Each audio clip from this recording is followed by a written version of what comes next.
How to add daily step counter to your iPhone lock screen. So if you want to add daily step counter to your iPhone lock screen, then what you need to do is first you need to open up your application, which is Pedometer. So this is the application, Pedometer Plus. Make sure to install this application. After installing, tap on open, go with continue and allow all of the activity.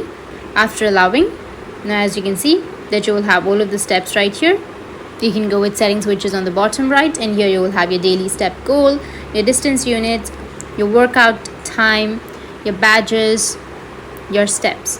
You can go with import historical data, and you can go and load your historical data from your health access. So go with turn on all and then go with allow, which is on the top right, and here you will have all of the information. Go with import and you will have all of the information.